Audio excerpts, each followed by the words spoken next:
जय हिंद।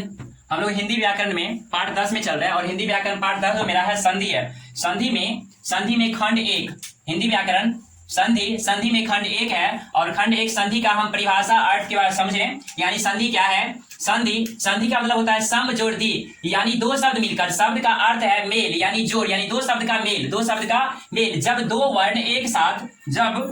दो वर्ण एक साथ मिलकर एक नया वर्णों में परिवर्तन होने को संधि कहते हैं। यानी क्या है? जब दो वर्ण एक साथ मिलकर एक नया वर्णों में परिवर्तन होने को संधि कहते हैं। संधि का अगर परिभाषा की बात की जाए तो संधि दो वर्णों को मेल से जो विकार यानी परिवर्तन हो उसे संधि कहते हैं। क्या है संधि? दो वर्णों को मेल से जो विकार परिवर्तन हो, यानी विकार मतलब परिवर्तन हो, उसे संधि कहते हैं। यानी दो वर्ण मिलकर एक वर्ण का जो निर्माण करता है वह संधि होता है। उदाहरण के फलस्वरूप चलेंगे तो उदाहरण में है देव जोड़ आलय, यानी देव जोड़ आलय, दो वर्ण मिलकर के एक वर्ण बनाया है जिसको हम कहते हैं देवालय। और हिम जोड़ आलय, दो वर्ण मिलकर के बना है और हिम जोड़ आलय बराबर हिमालय यानी हिमालय।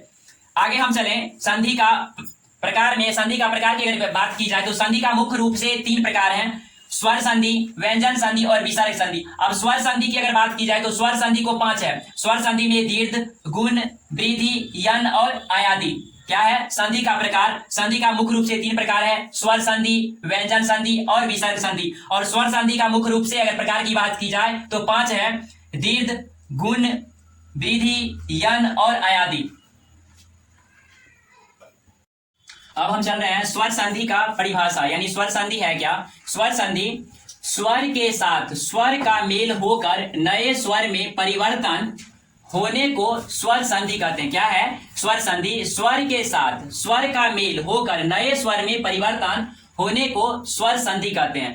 अर्थात दो स्वरों को मिलने के बाद, यानी दो स्वरों को मिलने के बाद उससे जो तीसरा स्वर बनता है उसे स्वर संधि कहते हैं। स्वर संधि किसे कहते हैं? दो वर्णों को मिलने के बाद उससे जो तीसरा स्वर बनता है उसे स्वर संधि कहते हैं। नोट: हिंदी में स्वरों की अगर संख्या की बात की जाए तो 11 है। हिंदी में स्वरों की संख्या कितनी है? 11 है। बाकी के सभी व्यंजन है। यानी स्वर जो है आ हर्ष ई, दीर्घ ई, हर्ष उ, दीर्घ उ, र, ए, ऐ, ओ और औ है। इसमें इसका उदाहरण की अगर बात की जाए, यानी स्वर संधि का उदाहरण जो है उस पर अगर विचार किया जाए, यानी स्वर संधि का उदाहरण क्या होता है, उदाहरण में है क्या, उस पर देखें तो विद्या जोड़ आलय, यानी आ शब्द दो बार जुड़ा है, यानी दो स्वरों का जो मेल हुआ है उसे हम दो स्वर मिला करके बना है विद्यालय, यानी दो स्वरों की मेल से बना है विद्या जोड़ आलय यानी विद्यालय। यानी आ और आ यानी विद्यालय। मुनि, ई शब्द आया है मुनि में, ई, मुनि जोड़ इंद्र, मुनि ई और ई यानी मुनिंद्र।